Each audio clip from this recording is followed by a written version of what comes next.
You ask Tiger to solve. This deals with linear equations with one unknown. The final result is x equals -3/19.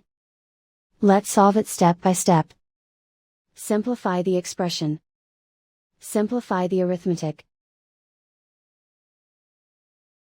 Group all constants on the right side of the equation.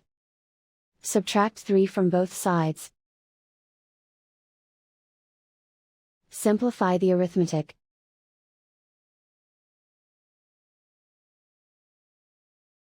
Isolate the x. Divide both sides by 19. Simplify the fraction. And so the final result is x equals -3/19.